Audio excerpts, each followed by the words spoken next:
आप सभी को मेरा नमस्कार। मैं रोहित मिश्रा आप सभी का स्वागत करता हूं अपने कॉलेज के ऑनलाइन प्लेटफॉर्म पर। आई होप आप सब बिल्कुल अच्छे होंगे और अपनी पढ़ाई में बिल्कुल लगे होंगे। तो आज का जो सेशन है हमारा वो है फंडामेंटल ऑफ हॉर्टिकल्चर, और इसके अंतर्गत जो मेरा टॉपिक है वो है importance and scope of horticulture, यानी उद्यान विज्ञान का महत्व एवं दायरा। दायरा का मतलब हम क्षेत्र कह सकते हैं, तो हम ये भी कह सकते हैं कि उद्यान विज्ञान का महत्व क्या है और इसका क्षेत्र क्या है, विस्तार क्या है या दायरा क्या है, ये हम आपको पढ़ाएंगे। तो ये आपका टॉपिक एग्ज़ाम के पर्पज़ से काफ़ी इम्पोर्टेंट है। कई बार आपके एग्ज़ाम्स में इससे क्वेश्चन जो है आपके आए हुए हैं, तो बहुत ही ध्यान से पढ़ेंगे और सेशन को ज़्यादा ज़्यादा शेयर और लाइक करेंगे, सब्सक्राइब करेंगे। तो आइए अपनी क्लास को मैं स्टार्ट करता हूँ। तो सबसे पहले हम जानेंगे स्टूडेंट, यानी कि इम्पोर्टेंस ऑफ गार्डनिंग, यानी कि गार्डनिंग कह सकते हैं या इम्पोर्टेंस ऑफ हॉर्टिकल्चर की बात हम कर सकते हैं। तो सबसे पहले हम जानेंगे what is the important of horticulture, यानी बागवानी का क्या महत्व है। ठीक है, बागवानी गार्डनिंग लगभग एक ही शब्द है। ठीक है, तो हम यहाँ पर जानेंगे कि बागवानी का महत्व क्या है। ठीक, या आपसे पूछा जाए गार्डनिंग का क्या महत्व है, तो दोनों एक ही चीज़ हैं। ठीक है, तो बागवानी का क्या महत्व है, गार्डनिंग का क्या महत्व है, या इम्पोर्टेंस ऑफ गार्डनिंग क्या है, ये सारी चीज़ें एक ही हैं। अगर आपके एग्ज़ाम में पूछी जाती हैं तो सबको एक ही मतलब कि लगभग एक ही चीज़ है, सबका एक ही डिफिनीशन आप लिख सकते हैं। तो आइए जानते हैं कि क्या महत्व है। तो एक बागवानी जो है, जो हमारा बागवानी है, ये एग्रीकल्चर का एक बहुत ही महत्वपूर्ण क्षेत्र है। ठीक है, बागवानी फसलों से काफ़ी अच्छा आय का स्रोत है, मतलब इकोनॉमिकल पर्पज से काफ़ी महत्वपूर्ण योगदान है बागवानी फसलों का। एवं पोषणीय दृष्टिकोण से देखें, न्यूट्रिशन वैल्यू के हिसाब से देखें तो भी काफ़ी अच्छा महत्वपूर्ण योगदान है। और अगर हम देखें कि जो विपरीत मौसम को सहन करने की जो क्षमता है, ठीक है, विपरीत क्लाइमेटिक कंडीशन को सहन करने की क्षमता है, विपरीत जलवायु को सहन करने की क्षमता है, और विपरीत मतलब कि विपरीत जो मृदा है, मृदा जो वेस्टलैंड है उसको बर्दाश्त करने की जो क्षमता है, ठीक है, एसिडिक सॉइल, एल्काइली सॉइल की बर्दाश्त करने की जो क्षमता है, वो है हमारी जो है वो हॉर्टिकल्चरल क्रॉप्स में, फ्रूट क्रॉप्स में, वेजिटेबल क्रॉप्स में। ठीक है, अम्ल एवं क्षार चलने की क्षमता भी काफ़ी अच्छी है, काफ़ी अधिक है। यानी कि जो वेस्टलैंड है उसका भी यूज़ हमारा हॉर्टिकल्चर जो है वो कर सकता है। और दूसरी बात सबसे इम्पोर्टेंट चीज़ है कि लाभ के दृष्टिकोण से अगर देखा जाए तो हॉर्टिकल्चर का एक बहुत ही महत्वपूर्ण योगदान है। जो हमारी अनाज वाली फसलें हैं उसकी अपेक्षा जो हमारी हॉर्टिकल्चर क्रॉप्स हैं, ठीक है, गार्डनिंग क्रॉप्स हैं, उसमें लाभ जो है वो ज़्यादा है, कहीं ना कहीं क्या है, ज़्यादा है। अगर कोई किसान जो है वो अनाज वाली फसलें उगाता है तो उसकी अपेक्षा बागवानी वाली फसलों की अगर कोई खेती करता है किसान, तो जो अनाज वाली फसलों की खेती करता है उसकी अपेक्षा जो बागवानी वाली फसलें जैसे सब्जी हो गया, फल हो गया, मसाले हो गया, ठीक है, औषधीय पौधे हो गया, फूल हो गया, इसकी अगर कोई खेती करता है तो अनाज वाले की अपेक्षा जो है वो जो औद्यानिक फसलों खेती करता है उसे लाभ क्या होगा, ज़्यादा होगा। ठीक है, यानी कम क्षेत्रफल में बागवानी वाली फसलों से ज़्यादा लाभ जो है वो कमाया जा सकता है अपेक्षाकृत अनाज वाली फसलों की अपेक्षा। तो ये हम कह सकते हैं कि जो बागवानी वाली फसलें हैं वो आय का काफ़ी अच्छा जो है वो स्रोत कही जा सकती हैं। तो कई दृष्टिकोण से हम देखें, ठीक है, अलग अलग व्यू से हम देखें तो बागवानी का दायरा बहुत ही ज़्यादा है और इसका आर्थिक महत्व भी बहुत ज़्यादा है। तो आइए हम थोड़ा सा आपको डिस्क्राइब करके बताते हैं कि किस तरीके से बागवानी फसलों का महत्व काफ़ी ज़्यादा है। बात करेंगे कि विशेष रूप से जो है वो छात्रों, विशेष रूप से हम बात करेंगे कि ग्रामीण और आदिवासी आबादी को खाद्य और पोषण सुरक्षा प्रदान करने में महत्वपूर्ण भूमिका निभाता है। ठीक है, तो विशेष रूप से जो ग्रामीण और आदिवासी आबादी हैं उनको खाद्य और पोषण सुरक्षा प्रदान करने में महत्वपूर्ण भूमिका निभाता है। तो देखिए हमारी जो है लगभग 70%, 60 to 70% जो है वो, लगभग 67% जो है वो ग्रामीण आबादी है, गांव में रहने वाली आबादी है, और उनके रोज़गार का साधन हमारा एग्रीकल्चर है। ठीक है, तो जो रूरल एरिया के लोग हैं उनके रोज़गार का साधन कृषि और कृषि संबंधित व्यवसाय हैं। तो कहीं ना कहीं अगर हॉर्टिकल्चरल क्रॉप्स ग्रो की जाएंगी, ठीक है, अगर फल उद्यान लगाए जाएंगे, फल उद्यान की खेती की जाएगी, सब्जियां लगाई जाएंगी, फूल लगाए जाएंगे, प्रोसेसिंग इंडस्ट्रीज़ होंगी, तो उसमें रोज़गार ज़्यादा मिलेगा। ठीक है, फसल जो हमारी कॉमन क्रॉप्स हैं, अनाज वाली फसलें हैं, उसके अपेक्षा हॉर्टिकल्चरल क्रॉप्स में रोज़गार के साधन ज़्यादा मिलेंगे। ठीक है, और दूसरी चीज़ क्या है कि अगर न्यूट्रिशन वैल्यू देखी जाए तो पोषणीय मान जो है वो हॉर्टिकल्चर में काफ़ी होता है, तो ग्रामीण क्षेत्रों को जो है वो पोषणीय दृष्टिकोण से भी काफ़ी जो है वो मिलेगा। और जो आदिवासी लोग हैं, आदिवासी यानी कि जंगलों में रहने वाले लोग, ठीक है, उनको जो है वो आम, नीलू आम हो गया, नींबू हो गया, जामुन हो गया, आंवला हो गया, कुछ सब्जियां हो गई, वो पर्याप्त मात्रा में गांव में मिलते रहते हैं, जिससे उनके क्या है, जो डाइट की रिक्वायरमेंट है, विटामिन हो गया, खनिज तत्व हो गया, प्रोटीन हो गया, उसकी पूर्ति उनके शरीर में होती रहती है। ठीक है, यानी कि जो जंगल में तमाम प्रकार के फल फूल हैं, उससे उनकी पूर्ति जो है वो होती रहती है। जैसे कि आपको एग्जाम्पल में बताऊं कि जैसे पहले क्या होता था, हमारे आदिवासी लोग होते थे, यानी कि आदिमानव जो होते थे, वो कहीं ना कहीं जो है वो जंगलों में रहते थे और जंगली फल फूल होते थे, उन्हीं को खा करके वो जीवित रहते थे। तो जो उनके न्यूट्रिशन की जो रिक्वायरमेंट होती थी, पोषणीय दृष्टिकोण से ऊर्जा उनको कहाँ से मिलती थी, फलों से मिलती थी। जो जंगली फल होते थे उन्हीं को खाते थे और अपनी जो उनकी आवश्यकता है बॉडी की, प्रोटीन की, विटामिन्स की, ठीक है, मिनरल्स की जो रिक्वायरमेंट है वो उनकी पूर्ति होती थी जंगली फलों को, सब्जियों को खा करके। तो इस प्रकार से जो है कह सकते हैं कि रूरल एरियाज़ के लिए, आदिवासी क्षेत्रों के लिए जो हॉर्टिकल्चरल क्रॉप्स हैं उनका काफ़ी ज़्यादा महत्व है न्यूट्रिशन वैल्यू के अनुसार। उनकी खाद्य की पूर्ति भी कही जाती है, जो उनकी भोजन की आवश्यकता है वो भी हॉर्टिकल्चरल क्रॉप से पूर्ति होती थी। ठीक है, इसके अलावा अगर पोषक तत्वों, विटामिन, खनिज, स्वाद, सुगंध, एल्कलाइड, ओलियोरेशिन तथा फाइबर आदि के स्रोत के रूप में, तो कहीं ना कहीं हम कह सकते हैं कि जो हमारे फल हैं, सब्जियां हैं, ठीक है, सब्जियां हैं, फल हैं, फूल हैं, उसमें कहीं ना कहीं जो है वो काफ़ी ज़्यादा मात्रा में विटामिन्स पाए जाते हैं, खनिज तत्व पाए जाते हैं। ठीक है, इसके अलावा प्रोटीन पाई जाती है, वसा पाई जाती हैं, जो शरीर की आवश्यकता की पूर्ति करती हैं। ठीक है, और शरीर को एक कार्यशील बनाती हैं। ठीक है, और इसमें फाइबर भी पर्याप्त मात्रा में पाया जाता है, जो शरीर को आवश्यकता की पूर्ति करता है और बॉडी के ऑर्गन्स को संचालन करने में मदद करता है और शरीर को कई सारी बीमारियों से बचाने का काम करता है। इसमें एंटीऑक्सीडेंट पर्याप्त मात्रा में उपलब्ध होते हैं, जो शरीर को कई सारी बीमारियों से बचाने का काम जो है वो करते हैं। तो इस प्रकार से पोषणीय दृष्टिकोण से, ठीक है, अगर पोषक मान के दृष्टिकोण से देखा जाए तो हॉर्टिकल्चरल क्रॉप्स का, उद्यानिक फसलों का बहुत ही ज़्यादा महत्वपूर्ण योगदान है। ठीक है, इसमें कई प्रकार के स्वाद हैं, सुगंध हैं, ठीक है, एल्कलॉइड्स हैं, ओलियोरेशिन हैं, ये पर्याप्त मात्रा में उपलब्ध होते हैं हमारे फलों, सब्जियों, फूलों में। ठीक है, तो ये हमें अच्छे से याद रखना है। इसके बाद बात करें स्टूडेंट आर्थिक प्रस्ताव के रूप में, क्योंकि ऊर्जा, धन, नौकरी आदि के मामले में प्रति इकाई क्षेत्र में उच्च रिटर्न देते हैं। तो ये मैं आपको पहले बता चुका हूँ कि इकोनॉमिक दृष्टिकोण से, आर्थिक दृष्टिकोण से फलों एवं सब्जियों का काफ़ी महत्व है। ठीक है, मतलब कि अगर अनाज की फसलें कोई किसान कर रहा है, उसकी अपेक्षा अगर कोई फलोद्यान को लगा रहा है, सब्जियों खेती कर रहा है, फूलों खेती कर रहा है, तो उससे ज़्यादा से ज़्यादा लाभ जो है वो प्रति इकाई क्षेत्रफल में ज़्यादा लाभ पाएगा। ठीक है, अनाज वाली फसलों की अपेक्षा हॉर्टिकल्चरल क्रॉप से जो लाभ है, आर्थिक जो महत्व है वो अधिक है। ठीक है, उसमें क्या है, उसकी मार्केट जो वैल्यू होती है हॉर्टिकल्चरल क्रॉप्स की वो ज़्यादा होती है और प्रति क्षेत्रफल में उत्पादन भी अच्छा जो है वो प्राप्त होता है। ठीक है, तो आप जैसे कि आप लोग अपने घरों में भी खेती, मान लीजिए जो ग्रामीण क्षेत्र से हैं उनके घरों में खेती होती होगी ना, तो मान लीजिए आपकी मूली खेती कर रहे हैं, ठीक है, कोई सब्जियों खेती कर रहे हैं, तो सब्जियों के दाम क्या होते हैं, मार्केट में हाई होते हैं, मतलब कि महंगे दर पे जाते हैं। अनाजों की अपेक्षा प्रति इकाई क्षेत्रफल में उनसे ज़्यादा उत्पादन लिया जा सकता है।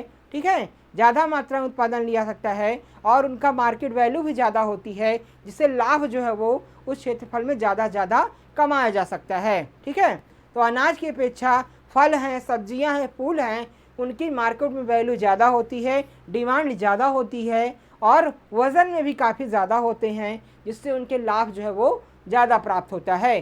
तो इस प्रकार से उनसे फ़ायदा क्या होता है, ज़्यादा मिलता है और उच्च रिटर्न की प्राप्ति जो है वो होती है। ठीक है,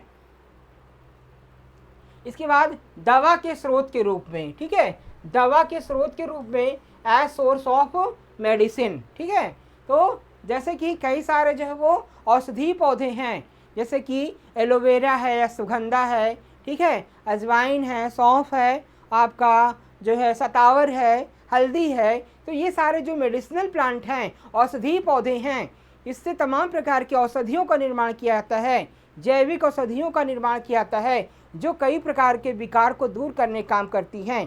ठीक है, शरीर में कई सारी बीमारियों को जो है वो दूर करने काम करती हैं। इससे कई प्रकार की औषधियाँ बनाई जाती हैं, सौंदर्य प्रसाधन की सामग्री बनाई जाती है, जो कि बहुत ही महत्वपूर्ण इसका योगदान है, जो औषधि दृष्टिकोण से भी काफ़ी इंपॉर्टेंट हमारे बॉडी के लिए होती हैं। तो कहीं ना कहीं हॉर्टिकल्चर क्रॉप जो है वो अच्छी जो है वो मेडिसिन के स्रोत मानी जाती हैं। ठीक है, अनाज की फसलों के लिए 143 मानव दिवस वर्ष की तुलना में फलों की फसलों के लिए 860 मानव दिवस वर्ष रोजगार सृजन करता है।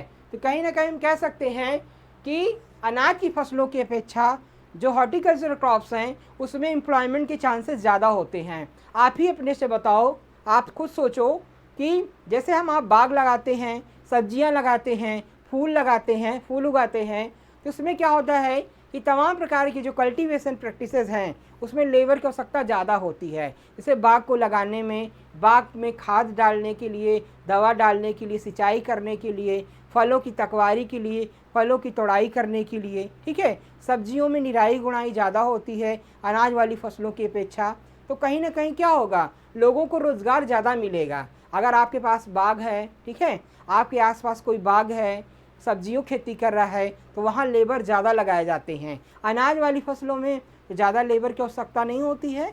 ठीक है, एक बार आप जो है जुताई बुआई कर दिए, फिर उसके बाद थोड़ा देख रेख की आवश्यकता होती है और तैयार हो जाती है।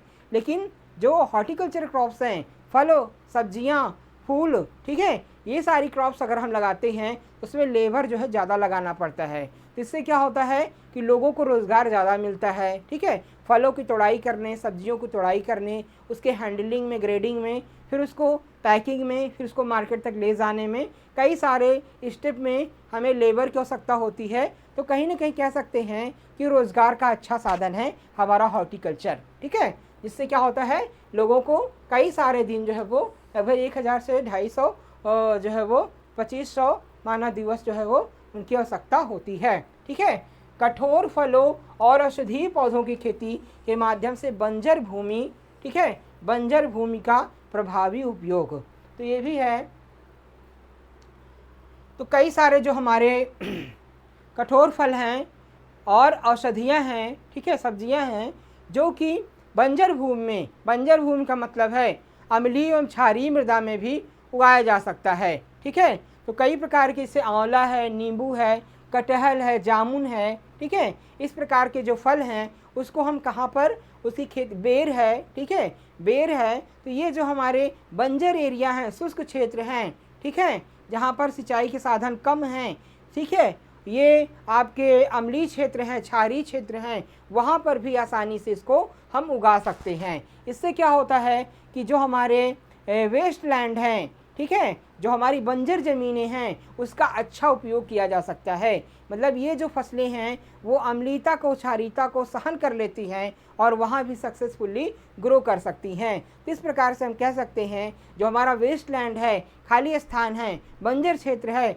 उसका हम फलों के माध्यम से, सब्जियों के माध्यम से, फूलों के माध्यम से उसका हम अच्छा उपयोग कर सकते हैं। ठीक है, तो इस प्रकार से जो है वो हम अम्लीय क्षारीय मृदा, बंजर भूमि का हॉर्टिकल्चर क्रॉप्स की अपेक्षा सदुपयोग कर सकते हैं और अच्छा उत्पादन जो है वो ले सकते हैं। तो इस प्रकार से इसका काफ़ी ज़्यादा महत्व है। इसके अलावा घरेलू उद्यान के घटक के रूप में, पारिवारिक आय के विकल्प के रूप में, ठीक है, घरेलू उद्यान के घटक के रूप में और पारिवारिक आय, ठीक है, एक फैमिली इनकम के विकल्प रूप में। तो कहीं ना कहीं से घरेलू उद्यान का मतलब है किचन गार्डनिंग से। ठीक है, घरेलू उद्यान का मतलब क्या हो गया, किचन गार्डन। जैसे घर के आसपास कोई अगर खाली स्थान पड़ा हुआ है, ठीक है, आपका लगभग थोड़ा बहुत खाली स्थान अगर है, लगभग मान लीजिए कि आपका लगभग 1000 स्क्वायर मीटर अगर एरिया है घर के आसपास, तो हम उसको किचन गार्डन के रूप में यूज़ कर सकते हैं।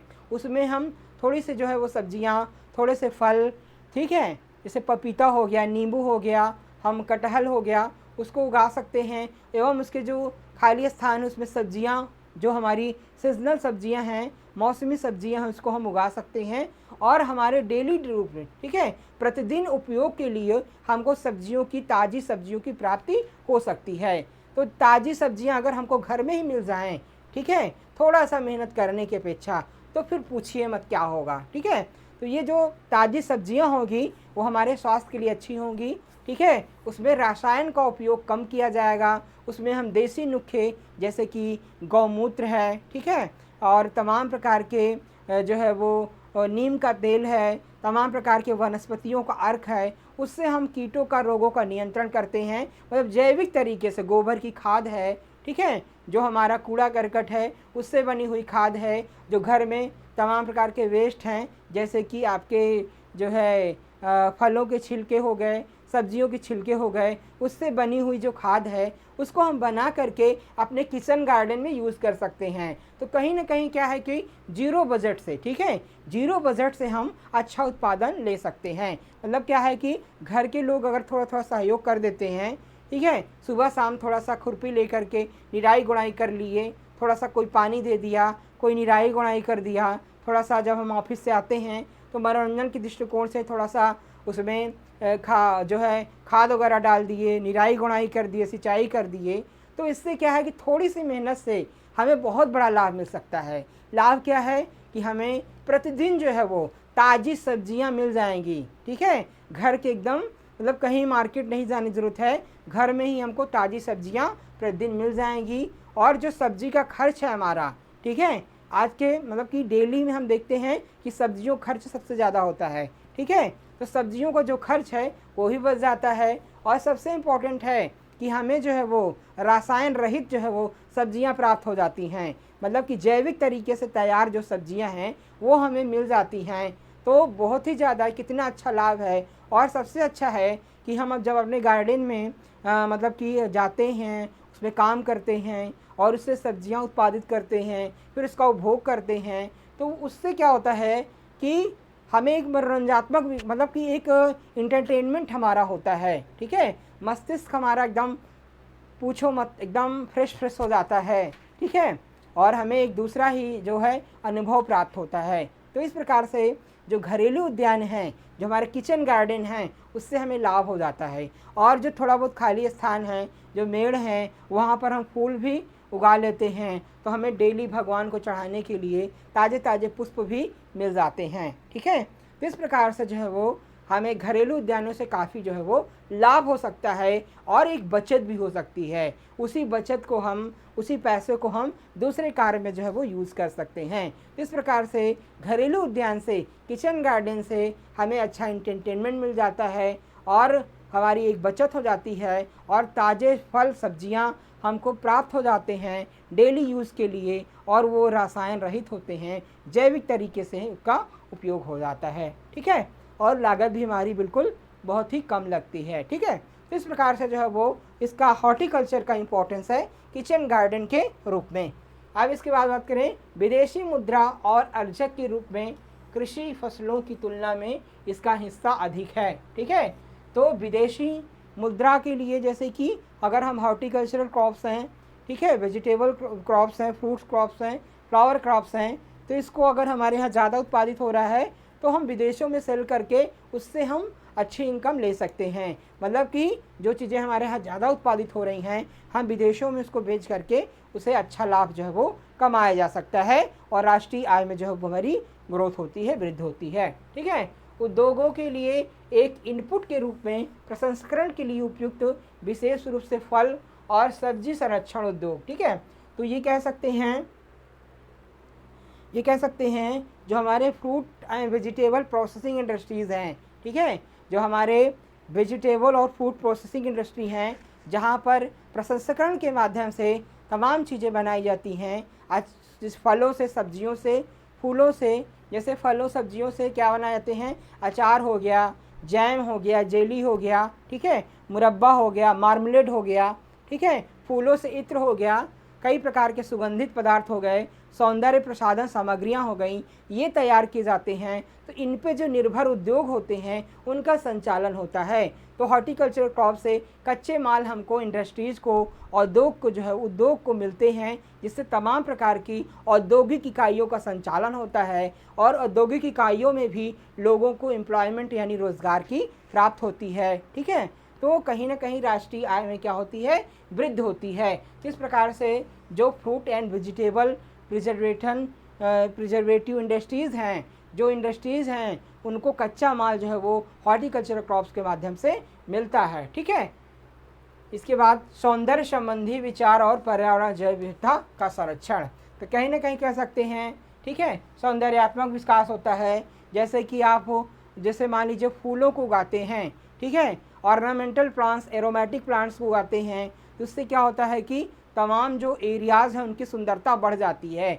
फूलों को उगाने से भवन की सुंदरता बढ़ जाती है, पार्कों की सुंदरता बढ़ जाती है, तमाम प्रकार के जो गवर्नमेंट इंस्टीट्यूट्स हैं उनकी सुंदरता, होटल्स हैं उनकी सुंदरता क्या होते हैं, सजावट का काम करते हैं। तो जो फूल हैं, आपकी झाड़ियाँ हैं, तमाम प्रकार के श्रब्स हैं, ऑर्नामेंटल प्लांट्स हैं, उनसे क्या होता है, सजावटी पौधे हैं, उनसे लगाने से क्या होती है, उसकी सुंदरता क्या होती और निखर आती है। चाहे वो होटल्स हों, चाहे आपके स्कूल कॉलेजेस हों, चाहे कोई गवर्नमेंट संस्था हो, ठीक है, चाहे वो आपके जो है वो पार्क हो, तो उनकी सुंदरता को बढ़ा देते हैं। तो इससे क्या होता है, ये अपनी खुशबू से इन्वायरमेंट को भी इम्प्रूव करते हैं। ठीक है, जो पुष्प होते हैं वो प्रदूषण को कम करते हैं। पुष्पों से निकली हुई खुशबू जो होती है वो प्रदूषण को रहित कर देती है, सुगंधमय कर देती है और एक ताज़ी हवा का एहसास होता है, और जिससे हमारा इन्वायरमेंट क्या होता है, एकदम फ्रेश हो जाता है और जो तमाम प्रकार की विषाक्त गैसें हैं वो नष्ट हो जाती हैं। तो बहुत ही कूल महसूस होता है। एक बार आप पुष्पों के बीच में जा कर के देखिए। ठीक है, जाएंगे ना आप, जा कर के मुझे अनुभव बताएंगे कि पुष्पों के बीच में जा कर के क्या अनुभव होता है। चलिए देखता हूँ। इसके बाद जैव विविधता। ठीक है, जैव विविधता का संरक्षण, जो बायोडाइवर्सिटी है, तमाम प्रकार के पुष्प, फल, सब्जियां, अलग अलग प्रकार की प्रजातियां जो उगती हैं वो जैव विविधता को बढ़ावा देती हैं, जिससे कि तमाम प्रकार की वैरायटी को इम्प्रूव करने में भी काफ़ी महत्वपूर्ण योगदान होता है। तो फल, सब्जियां, ठीक है, आपके पुष्प, कई प्रकार के जो है वो प्लांट्स होते हैं जो जैव विविधता को बढ़ावा देते हैं और इन्वायरमेंट को प्रोटेक्ट करते हैं। ठीक है, इसके अलावा धार्मिक महत्व है, रिलीजियन सिग्निफिकेंस है। धार्मिक महत्व की भी बात की जाए तो जैसे कि आपके पुष्प हैं, ठीक है, पुष्पों का उपयोग कई प्रकार के धार्मिक कार्यों में, जैसे पूजा पाठ है, ठीक है, घरों को सजाने हैं, शादी विवाह है, कोई फंक्शन है, उसमें इसका उपयोग किया जाता है। तो इसका धार्मिक महत्व काफ़ी ज़्यादा है। ठीक है, देवी देवताओं को चढ़ाने में काफ़ी ज़्यादा पुष्प की डिमांड होती है। बड़े बड़े मंदिरों में आसपास जो पुष्प खेती है, पुष्प की खेती लोग करते हैं, क्योंकि जो बड़े बड़े मंदिर हैं उनके आसपास जो है वो फूलों की डिमांड काफ़ी ज़्यादा होती है और वहाँ पर अच्छा लाभ जो है वो कमाया जा सकता है। ठीक है, तो भारत क्या है, एक धार्मिक देश है। ठीक है, यहाँ धर्म के अनुयायी काफ़ी ज़्यादा हैं, तो यहाँ पर फूलों की खेती करके, ठीक है, काफ़ी अच्छा मुनाफा जो है वो कमाया जा सकता है। इस प्रकार से फूलों का धार्मिक महत्व है, फूलों का आर्थिक महत्व है और इस प्रकार से इसका पर्यावरणीय दृष्टिकोण से भी काफ़ी अच्छा महत्व है। तो इस प्रकार से ये कई सारे इंपॉर्टेंस थे, इसी प्रकार से आपको एग्ज़ाम में अपने लिखने होंगे। ठीक है बेटा, चलिए स्क्रीनशॉट ले लीजिए, मैं आगे बढ़ता हूँ। अब बात करते हैं भारत में बागवानी का दायरा। ठीक है बेटा, scope of horticulture in India. ठीक है, स्कोप ऑफ हॉर्टिकल्चर इंडिया बात की जाए कि भारत में बागवानी का क्या दायरा है। दायरा कह दीजिए, चाहे इसको क्षेत्र कह दीजिए। ठीक है, दायरा कह दीजिए, चाहे इसको क्षेत्र कह दीजिए, एक ही है। ठीक है, यानी कि स्कोप हो गया, आपसे पूछा जाए एग्ज़ाम में, चाहे स्कोप हो, चाहे एरिया हो, चाहे दायरा हो, चाहे क्षेत्र हो, ये सारी चीज़ें क्या है बेटा, एक ही हैं। ठीक है, तो अगर इसके स्कोप की बात की जाए हॉर्टिकल्चर की, यानी उद्यान का क्या दायरा है, तो बात करें तो कृषि जलवायु परिस्थितियों की महान परिवर्तनशीलता का दोहन करना। ठीक है, तो कृषि जलवायु परिस्थितियों की महान परिवर्तनशीलता का दोहन करना। ठीक है, तो सबसे पहला इंपॉर्टेंस की जो आपके ग्लोबल वार्मिंग है, ठीक है, कृषि जलवायु में जो परिवर्तन हो रहा है, ठीक है, उन परिस्थितियों की महान परिस्थितियों का दोहन करना, तो उसको कम करना, ठीक है, कृषि जो तमाम प्रकार के क्लाइमेटिक चेंजेस हो रहे हैं उसको कम करना, ठीक है, पर्यावरण के जो है वो जो रिक्वायरमेंट है उसको पूरा करना, ये भी इसका काफ़ी इम्पोर्टेंट जो है वो महत्व है, ठीक है, ठीक है। और इसका जो इन्वायरमेंट परिवर्तनशीलता है, ठीक है, चेंजेज हैं, उसको भी कम करना, ये भी हॉर्टिकल्चर क्रॉप्स का महत्व है। उत्पादकता बढ़ाना, ठीक है, यानी कि इसका कहने का अर्थ है जो कृषि जलवायु क्षेत्र है, चाहे वो शुष्क क्षेत्र है, चाहे वो ठंडे क्षेत्र हैं, चाहे गर्मी क्षेत्र हैं, उष्णकटिबंधीय क्षेत्र हैं, ठीक है, समशीतोष्ण क्षेत्र हैं, उन सभी क्षेत्रों का सदुपयोग करना, ठीक है। फल हो, सब्जियां हो, वो अपने अपने मौसम के अनुसार वहाँ पर उगाई जाती हैं। जहाँ पर ठंड अधिक पड़ती है वहाँ पर अलग प्रकार के फलों की खेती की जाती है, जहाँ गर्मी अधिक पड़ती है वहाँ अलग प्रकार के फलों की खेती की जाती है। जो समशीतोष्ण जलवायु वाली जगह होती है वहाँ पर अलग प्रकार के खेती की जाती है। इस प्रकार से अलग अलग क्षेत्र होता है, अलग अलग जलवायु क्षेत्र होता है, जहाँ पर पुष्पों की खेती, फलों की खेती, सब्जियों की खेती उनकी जलवायु के अनुसार की जाती है। तो हर प्रकार की जलवायु का एक अच्छा उपयोग होता है हॉर्टिकल्चर क्रॉप्स में, ठीक है। इसके बाद उत्पादकता बढ़ाना, ठीक है, तो उत्पादकता बढ़ाना इसका मुख्य स्कोप है, यानी कि उत्पादन को इंक्रीज करना, ठीक है, कैसे हम पर एरिया, ठीक है, पर यूनिट एरिया में अच्छा से अच्छा उत्पादन ले सकें, ठीक है। तो हमने पहले ही बता चुका हूँ, मैं पहले ही बता चुका हूँ आपको कि अनाज वाली फसलों की अपेक्षा जो हमारी हॉर्टिकल्चर क्रॉप्स हैं उनका उत्पादन काफ़ी ज़्यादा है, ठीक है, पर यूनिट एरिया में हॉर्टिकल्चर क्रॉप्स का प्रोडक्शन ज़्यादा है। तो कहीं ना कहीं जो है वो अच्छी गुणवत्ता, अच्छे बीजों का उत्पादन करना और अच्छी गुणवत्ता वाले फल और सब्जियां और ज़्यादा से ज़्यादा उत्पादन वाली हॉर्टिकल्चरल क्रॉप्स का उत्पादन करना, ये भी इसका काफ़ी इम्पोर्टेंट है, इसका स्कोप है, इसका दायरा है, ठीक है। जनसंख्या वृद्धि के आधार पर फलों, सब्जियों, फूलों, मसालों, पेय पदार्थों की आवश्यकता को पूरा करना, ठीक है। जनसंख्या वृद्धि के आधार पर फलों, सब्जियों, फूलों, ठीक है। देख रहे हैं आपकी निरंतर जो बढ़ती हुई जनसंख्या है, ठीक है, निरंतर क्या है, जनसंख्या हमारे भारत की बढ़ रही है, ठीक है। तो आने वाले 2050 तक जो है वो काफ़ी जनसंख्या हो जाएगी, ठीक है। तो इस प्रकार से ये बढ़ती हुई जो आबादी है इसको भोजन प्रोवाइड कराना, इसकी खाद्य की समस्या को दूर करना हमारे कृषि वैज्ञानिकों के पास सबसे बड़ी चुनौती है। इस चुनौती से निपटने के लिए हमें क्या करना होगा, क्योंकि ज़मीन तो बेटा सीमित है, ज़मीन बढ़ नहीं रही है, ज़मीन दिन का दिन क्या हो रही है, कम होती जा रही है। कैसे कम होती जा रही है, शहरीकरण क्षेत्र बढ़ रहे हैं, औद्योगिकरण क्षेत्र बढ़ रहे हैं, हाईवेज का निर्माण हो रहा है, ठीक है, और ग्रामीण क्षेत्र कम होते जा रहे हैं, शहरों का दायरा जो होता है वो बढ़ता जा रहा है, ठीक है। तो इस प्रकार से जो है वो हमारे जो एग्रीकल्चर लैंड है वो कम होती जा रही है। तो इसलिए सबसे बड़ी चुनौती हमारे लिए खाद्य की समस्या को दूर करना। ये एक ही तरीका है इसका कि कम से कम क्षेत्रफल में अच्छी प्रजातियों को उगाया जाए, अधिक से अधिक उत्पादन देने योग्य प्रजातियों का रिसर्च किया जाए, उन्हें उगाया जाए, जिससे खाद्य की समस्या को कम किया जा सके। तो इस प्रकार से निरंतर अनुसंधान किसमें, फलों में, सब्जियों में, पुष्प में, मसालों में, पेय पदार्थों के लिए, ठीक है, फलों, सब्जियों, फूलों और मसालों में निरंतर जो है वो रिसर्च किए जाए, अनुसंधान किए जाएं और उन्नत से प्रजातियों को विकसित किया जा रहा है जो कम क्षेत्रफल में अच्छा उत्पादन दे सकें और बीमारियों, कीट से रेजिस्टेंस हो उनके अंदर, ठीक है, और अच्छा उत्पादन दे सकें। इस प्रकार से बढ़ती हुई जनसंख्या को भोजन प्रोवाइड किया सकता है, फल, सब्जियां, मसालों की पूर्ति की जा सकती है।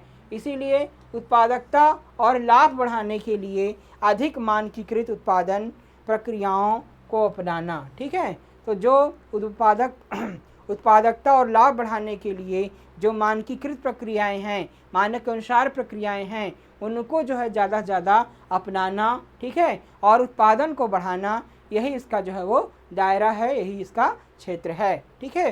तो स्क्रीनशॉट ले लीजिएगा। आगे बढ़ते हैं। कटाई के बाद होने वाले नुकसान को कम करना, ठीक है, यानी कि पोस्ट हार्वेस्ट मैनेजमेंट को कम करना। क्या करना है बेटा, पोस्ट हार्वेस्ट मैनेजमेंट को कम करना। देखिए इंडिया में जो है वो जो भी हम प्रोड्यूस करते हैं फल एवं सब्जियां, उसका 40 to 50% जो होता है वो सही प्रोसेसिंग ना होने के कारण, सही भंडारण ना होने के कारण वो नष्ट हो जाती हैं। तो कहीं ना कहीं जो है वो फल एवं सब्जियों को सही भंडारित की विधियों का विकास किया जाए। अगर सही रूप से हम फलों एवं सब्जियों को भंडारित कर लेते हैं तो हम काफ़ी जो है वो दिनों काफ़ी उपयोग कर सकते हैं फल एवं सब्जियों का। ठीक है, तो हमें उत्पादन बढ़ाने के साथ साथ फल एवं सब्जियों के रख रखाव, भंडारण, ट्रांसपोर्टेशन की व्यवस्था भी करनी होगी। क्योंकि ये चीज़ें क्या हैं कि फल एवं सब्जियां एक कच्चा पदार्थ होता है जिसे पानी की मात्रा 80 to 90% होती है और इनको ज़्यादा दिनों तक हम खुले में नहीं रख सकते हैं। तो इनको हमको तमाम प्रकार के कोल्ड स्टोरेज यूनिट को डेवलप किया जाए, मैकेनाइजेशन किया जाए, हैंडलिंग की व्यवस्था की जाए, इन्हें सही रूप से मार्केट तक पहुंचाने की व्यवस्था की जाए जिससे अधिक दिनों को इन्हें संरक्षित किया जा सके, और कई प्रकार के प्रोसेसिंग इंडस्ट्रीज़ डेवलप की जाएँ, उसमें मैकेनाइजेशन किया जाए जिससे उनको प्रोसेस्ड करके हम संरक्षित करके हम काफ़ी दिनों तक रख सकें। तो इस प्रकार से कई प्रकार के जो है वो पोस्ट हार्वेस्ट मैनेजमेंट में इसका काफ़ी महत्वपूर्ण दायरा है, काफ़ी ज़्यादा अच्छा स्कोप है। ठीक है, प्रसंस्करण उद्योग की आवश्यकता को पूरा करना और प्रसंस्करण को बढ़ावा देना। तो कहीं ना कहीं जो हमारे फूड प्रोसेसिंग इंडस्ट्रीज़ हैं वो फल एवं सब्जियों, फूलों पर निर्भर हैं। तो प्रसंस्करण उद्योगों को बढ़ावा देना, जब फल और सब्जियों का उत्पादन बढ़ेगा तो उससे संबंधित इंडस्ट्रीज़ हैं उनको कच्चा माल मिलेगा, ज़्यादा से ज़्यादा इंडस्ट्री लगाई जाएँ जिससे कि फूड जो प्रिजर्वेशन है उसको बढ़ाया जाए, प्रोसेस्ड फूड को ज़्यादा से ज़्यादा इंक्रीज़ किया जाए जिससे कि हम मार्केट में उसकी वैल्यू काफ़ी अच्छी है और उससे इनकम अच्छी प्राप्त हो सकती है और एम्प्लॉयमेंट के साधन भी विकसित किए जा सकते हैं। इस प्रकार से प्रोसेसिंग इंडस्ट्रीज़ की आवश्यकता को पूरा करना एवं उसका प्रसंस्करण को बढ़ावा देना, ये भी हॉर्टिकल्चर का काफ़ी महत्वपूर्ण स्कोप है। ठीक है, संरक्षित खेती, ऑफ सीजन खेती। तो कहीं ना कहीं क्या है, संरक्षित का खेती का क्या होता है, प्रोटेक्टेड फार्मिंग। क्या होता है बेटा, प्रोटेक्टेड फार्मिंग।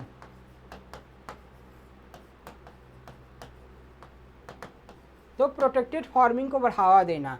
संरक्षित खेती क्या है, जैसे कि पॉली हाउस, ग्रीन हाउस में खेती करना जहाँ पर कीटों एवं बीमारियों का प्रकोप ना होने पाए, बाहरी मौसम का प्रकोप ना होने पाए और फल एवं गुणवत्ता वाली सब्जियों, फलों की प्राप्ति की जा सके। इस प्रकार से संरक्षित खेती को बढ़ावा देना, ऑफ सीजन क्रॉप्स को इंक्रीज़ करना। ठीक है, ये भी इसका काफ़ी इम्पॉर्टेंट रोल है, काफ़ी इम्पॉर्टेंट स्कोप है। तो संरक्षित खेती काफ़ी बड़ा चैप्टर है, वो मैं आपको पढ़ाऊँगा। तो इसमें हम एक कृत्रिम क्षेत्र में सब्जियों फलों को उगाते हैं जिसकी गुणवत्ता काफ़ी अच्छी होती है और ऑफ सीजन में ग्रो करते हैं। ठीक है, मौसम के विपरीत दशा में इसको हम ग्रो करते हैं और उससे मार्केट में उसका वैल्यू क्या होती है, ज़्यादा होती है और अच्छा लाभ कमाया जा सकता है। तो संरक्षित खेती और ऑफ सीजन की जो खेती है, ठीक है, बेमौसमी खेती है, उसको बढ़ावा देना इसका काफ़ी महत्वपूर्ण दायरा है। ठीक है, अनुबंध खेती यानी कॉन्ट्रैक्ट फार्मिंग, हॉर्टिकल्चर के माध्यम से हम कॉन्ट्रैक्ट फार्मिंग को इंक्रीज़ कर सकते हैं, अपनी ज़मीन को कॉन्ट्रैक्ट पे दे करके भी अच्छा लाभ जो है वो कमा सकते हैं। तो अनुबंधित खेती, कॉन्ट्रैक्ट फार्मिंग भी इसका अच्छा स्कोप है। ठीक है, आयात का विकल्प और निर्यात को बढ़ावा देना, तो इंपोर्ट एंड एक्सपोर्ट को इंक्रीज़ करता है। जो हॉर्टिकल्चरल क्रॉप्स हैं उसकी डिमांड अच्छी होती है विदेशों में। ठीक है, तो और जो तो ये इंपोर्ट और एक्सपोर्ट को बढ़ावा देता है, इसका काफ़ी ज़्यादा महत्व है आपके इंपोर्ट और एक्सपोर्ट में। ठीक है, तो इस प्रकार से कई सारे टॉपिक्स थे जो इसके महत्वपूर्ण क्षेत्र को परिभाषित करते हैं हॉर्टिकल्चर क्रॉप्स में। तो ये स्टूडेंट काफ़ी महत्वपूर्ण टॉपिक था आपके एग्ज़ाम के दृष्टिकोण से। बिल्कुल आई होप आप बिल्कुल अच्छे से समझ गए होंगे। तो आज की क्लास कैसी लगी कमेंट करके बिल्कुल बताएं। तो आज की क्लास में बस स्टूडेंट इतना ही। नेक्स्ट क्लास में हम नए टॉपिक के साथ आपसे फिर मिलेंगे। आप सभी का बहुत बहुत धन्यवाद। जय हिंद।